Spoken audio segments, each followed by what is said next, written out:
ये वीडियो उन लोगों के लिए है जो एक्टर बनने के लिए मुंबई आना चाहते हैं या मुंबई में रहते हैं लेकिन एक्टर बनना चाहते हैं। हाय, मेरा नाम है साहिल झा और मैं पिछले 3 साल से फिल्म इंडस्ट्री से कनेक्टेड हूँ। मैंने ऑन कैमरा से ज्यादा ऑफ कैमरा काम किया है। मैंने कई अलग अलग डिपार्टमेंट्स में काम किए हैं फिल्म इंडस्ट्री में। एंड इतने वक्त में मैंने बहुत सारी चीजें नोटिस की है, बहुत ऐसे मिस्टेक्स नोटिस किए हैं जिसकी वजह से जो बाहर से एक्टर्स आते हैं उनको वापस जाना पड़ता है, उन्हें यहाँ पे काम नहीं मिलता। मैंने बहुत सारे लोगों से बात की है, मैं बहुत से लोगों से मिला हूं जो बाहर से आए हैं, किसी और शहर से, किसी और स्टेट से आए हैं मुंबई एक्टर बनने के लिए। और ऐसी कुछ गलतियां वो करते हैं जिसके वजह से उनको वापस उनके शहर जाना पड़ता है, उनको यहाँ पे काम, यहाँ पे सक्सेस नहीं मिलती। यही 5 रीजंस आपको बताऊंगा, 5 मिस्टेक्स बताऊंगा जो आपको नहीं करने अगर आप मुंबई आ रहे हो एक्टर बनने के लिए। और ये 5 मिस्टेक्स सिर्फ मैंने नोटिस नहीं किए, मेरे अलावा बहुत सारे कास्टिंग डायरेक्टर्स, प्रोड्यूसर, एक्टर्स सब ने नोटिस किए हैं। एंड 5वें नंबर पे जो मिस्टेक मैं बताने वाला हूं वो सबसे बड़ी मिस्टेक है। उससे आई गेस 99% लोग जो बाहर से आते हैं, इवन जो मुंबई के हैं, वो भी करते हैं। तो वीडियो को एंड तक देखना। तो स्टार्ट करते हैं वीडियो। तो मिस्टेक नंबर 1 है मुंबई आने के बाद एक्टिंग स्टार्ट करना। अब इसका क्या मतलब है? इसका बहुत ही सिंपल सा मतलब है कि आप जहां भी रहते हो आपको वहीं से एक्टिंग जर्नी स्टार्ट करनी है। आपको थिएटर, आपको ड्रामास करना है, आपको प्लेस करना है एंड आपको शॉर्ट फिल्म्स बनानी है खुद की, वहां से ऑडिशंस बनाने हैं, एक्टिंग सीखना है, बेसिकली क्राफ्ट के बारे में, इंडस्ट्री के बारे में नॉलेज लेना है, एक्टिंग के बारे में नॉलेज लेना है, आपको एक्टिंग सीखनी है, स्किल्स डेवलप करने हैं, उसके बाद मुंबई आना है। हाँ, मैं 100% स्किल्स की बात नहीं कर रहा, एटलीस्ट 20-30% आपको सीख के आना है, क्योंकि यहाँ आने के बाद अगर आप सीखोगे तो आपका बहुत टाइम वेस्ट होने वाला है। एंड मुंबई में टाइम की बहुत शॉर्टेज है, तो प्लीज अपना टाइम वेस्ट मत करो। आप जहां भी रहते हो वहीं से थोड़ा बहुत एक्टिंग सीख के आओ, कुछ काम करके आओ, इंडिपेंडेंट शॉर्ट फिल्म्स बनाओ, थिएटर ड्रामा प्लेस करो, लेकिन कुछ ना कुछ एक्टिंग में करके आओ, ताकि यहाँ पे आपको शुरू से शुरुआत ना करना पड़े। अब बात करते हैं मिस्टेक नंबर 2 की। मिस्टेक नंबर 2 ये है कि मुंबई आने से पहले मुंबई के बारे में रिसर्च ना करना। बहुत से लोग सीधा ट्रेन पकड़ के आ जाते हैं मुंबई एक्टर बनने के लिए, बट ये उनकी सबसे बड़ी गलती होती है, क्योंकि मुंबई ऐसा शहर है जो आपको कभी जन्नत लगेगा तो कभी नर्क। आपके साथ कभी कभार ऐसी चीजें हो जाएगी जिससे आप बहुत सैड फील करोगे। ये शहर लोगों का सपना बनाता है, सपना तोड़ भी देता है।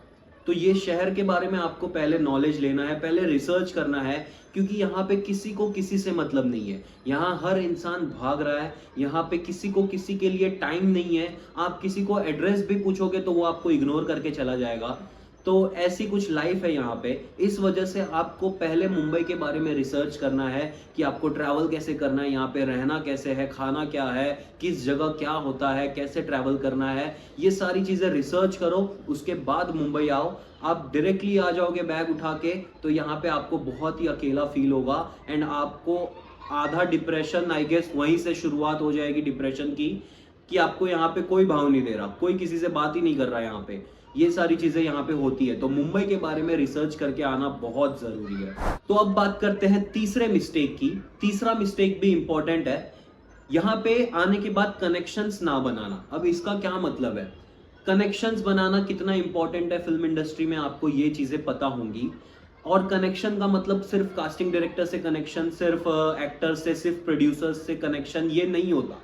कनेक्शन बिल्ड करने का मतलब इंडस्ट्री से जुड़े जो भी लोग मिल रहे हैं आपको, सबसे कनेक्शन बनाओ, सबसे कांटेक्ट एक्सचेंज करने का ट्राई करो, बातचीत करो। आप कहीं कास्टिंग के लिए जा रहे हो, वहां पे आपको वॉचमैन दिख रहा है, वॉचमैन से बात करो, वॉचमैन का नंबर लो। कोई एक्टर दिख रहा है जो ऑडिशन देना है, उससे बात करने की कोशिश करो, नंबर्स एक्सचेंज करो। आपको हो सकता है कहीं आगे जाके ऑडिशन अपडेट मिले, या पता नहीं, कोई भी आपको कहीं से भी काम आ सकता है फ्यूचर में। तो कनेक्शन बनाना बहुत जरूरी है। कनेक्शन बनाना भी एक स्ट्रगल का पार्ट होता है यहाँ पे। और बहुत से लोग आते हैं, चुपचाप आते हैं, चुपचाप ऑडिशन देते हैं, चुपचाप चले जाते हैं। ऐसा नहीं करना आपको। आपको नेटवर्किंग बनानी है, कनेक्शंस बनाने हैं, कॉन्टैक्ट एक्सचेंज करना है। तो ये एक बड़ा मिस्टेक है, इसका ध्यान रखना बहुत जरूरी है।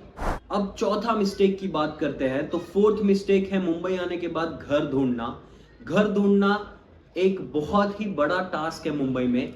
घर ढूंढने का सही तरीका पता होना चाहिए आपको, क्योंकि यहाँ पे घर वगैरह के नाम पे बाहर से आए हुए लोगों के साथ काफी फ्रॉड होते हैं, काफी स्कैम होते हैं। मैं नहीं चाहता कि आप लोग किसी भी स्कैम में फंसो, तो यहाँ पे आने से पहले आप सारी चीजें पता करो कि घर कैसे ढूंढना है यहाँ पे। एंड इवन यहाँ पे आने के बाद भी जब आप घर ढूंढ रहे हो तो बहुत ही सोच समझ के कोई भी डिसीजन लेना, क्योंकि यहाँ पे सिक्योरिटी डिपॉजिट का सिस्टम चलता है। आपको घर रेंट पे लेने से पहले आपको सिक्योरिटी मनी देना पड़ेगा। डिपेंड करता है हर जगह पे कितना होता है, एवरेज 30-40 हजार ऐसे देने पड़ते हैं। तो अगर आप मुंबई आ रहे हो, आपने ऐसे किसी के भी हाथ में सिक्योरिटी डिपॉजिट दे दिया तो आपके लिए बहुत दिक्कत हो जाएगी। आप किसी फ्रॉड में फंस सकते हो। एंड ये स्पेशली बाहर से आए हुए लोगों के साथ होता है, क्योंकि उनको शहर के बारे में जानकारी नहीं होती है। तो आपको ये चीज ध्यान रखना है, घर ढूंढते वक्त आपको बहुत ही सही तरीके से रिसर्च करना है। मुंबई में कुछ जगह ऐसे हैं जो दिखने में आपको लगेंगे बहुत ही अंडर डेवलप्ड से, लेकिन वो जगह एक्चुअल में बहुत महंगे होते हैं। For example Versova village expensive है, बट दिखने में बहुत ही अंडर डेवलप लगता है। तो आपको ऐसे जगहों पे नहीं फंसना है, आपको गलत लोगों में नहीं फंसना है घर के चक्कर में। तो इसके बारे में प्रॉपर रिसर्च करो एंड ट्रस्टेड जगह से ही घर लो रेंट पे या खरीदो, वॉटेवर। पीजी के लिए भी सेम चीज लागू होती है। अब बात करते हैं पांचवें मिस्टेक के बारे में। पांचवा मिस्टेक जो बहुत ही कॉमन एंड बहुत ही बड़ा मिस्टेक है, जो आपको बिल्कुल नहीं करना है, एंड ये 99% लोग करते हैं। ये मिस्टेक है कास्टिंग डायरेक्टर्स के सामने डेस्परेट हो जाना। मैंने बहुत से लोगों को देखे हैं इतने टाइम में जो बाहर से आए हैं। ऑफ कोर्स उनके पास पैसों की कमी होती है, टाइम की कमी होती है, एंड वो बहुत ज्यादा डेस्परेट हो जाते हैं जब भी वो किसी कास्टिंग डायरेक्टर से मिलते हैं कि सर थोड़ा भी काम दे दो, कोई भी छोटा सा रोल दे दो, कुछ भी करने को रेडी हूँ, विच इज नॉट गुड। इससे आपका नेगेटिव इंपैक्ट पड़ता है सामने वाले के ऊपर। कास्टिंग डायरेक्टर आपको भाव देना बंद कर देगा अगर आप ऐसी हरकतें करोगे। वो आपको हर तीसरा एक्टर जो मुंह उठा के आ जाता है ऑडिशन देने, उसमें गिनती करने लगेगा, भले आप एक्टिंग कितना भी अच्छा करते रहो। बट अगर आपने ये चीज कर दी, गिड़गिड़ाया बेसिकली कि काम दे दो, तो आपका इज्जत नहीं करेंगे लोग यहाँ पे। और कोई भी फिल्म इंडस्ट्री या कहीं पे भी इतना दयालु नहीं है जो आपके गिड़गिड़ाने से काम दे दे आपको। कोई नहीं, किसी को फर्क नहीं पड़ता आप कितने गरीब हो या कितने अमीर हो, कोई आपको इस तरीके से काम नहीं देगा। अगर आपको फिट होना है यहाँ पे लोगों के सामने, अगर आपको एक पर्सनैलिटी बिल्ड करनी है, तो आपको ये हरकत छोड़ना पड़ेगा।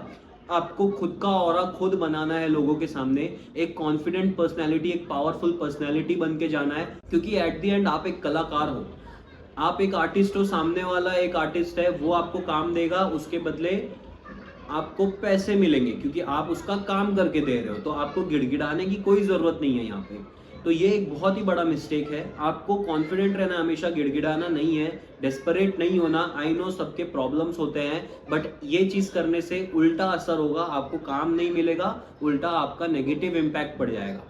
तो ये चीज पे ध्यान रखो, ये चीज ना हो, जितना आपके साइड से वो बहुत बेटर रहेगा। क्योंकि ये चीजें होती है, मैंने देखा है कास्टिंग डायरेक्टर्स के पास लोग आते हैं, हाथ जोड़ते हैं, सर काम दे दो, और वो जाओ इधर से ऐसे भगा देते हैं। तो ये चीज आपके साथ नहीं होनी चाहिए। इसलिए अपना पर्सनैलिटी, अपना ऑरा बना के चलना, हर किसी के सामने एक पॉजिटिव एटीट्यूड रखना, नेगेटिव एटीट्यूड भी नहीं बट एक पॉजिटिव एटीट्यूड। सबको रिस्पेक्ट दो, बट बदले में रिस्पेक्ट एक्सपेक्ट करो। ये ना कि आपको भीख में मिली हुई काम, इसकी जरूरत नहीं होती। तो यस, ये चीजें मत करो। तो ये थे 5 मिस्टेक जो मैंने बताए आपको, जो आपको अवॉइड करने हैं यहाँ आने के बाद। ऐसे बहुत सारे छोटे छोटे मिस्टेक्स होते हैं जो लोग करते हैं, इवन मैं भी करता हूँ, बट ये 5 मुझे मेजर लगे जो आपको शायद नहीं करने चाहिए, जिससे आपका नेगेटिव इम्पैक्ट पड़ सकता है। तो ये चीज़ें अवॉइड करो आप, एंड आपके साथ स्कैम ना हो, आपके साथ फ्रॉड ना हो। ये सारी चीज़ें थोड़ा ध्यान में रखो मुंबई आने के बाद, क्योंकि मुंबई बहुत ही बड़ा शहर है एंड लोग यहाँ पे आके लिटरली घूम जाते हैं कि कहाँ जाए हम, कुछ समझ में नहीं आ रहा। मैंने ऐसे लोग देखे हैं। तो आई होप आप सब सक्सेसफुल हो जाओ, एक ना एक दिन सब मुझे दिखेंगे टीवी पे, बिग स्क्रीन पे। सो ऑल द बेस्ट सभी को। आपको वीडियो अच्छा लगा हो, कुछ भी थोड़ा नया जानने को मिला हो, तो चैनल को सब्सक्राइब करो, वीडियो को लाइक करो, एंड मिलते हैं नेक्स्ट वीडियो पे। आप मुझे रिकमेंड कर सकते हो कि मैं किस टाइप की वीडियो बनाऊं, and thank you so much. Bye bye.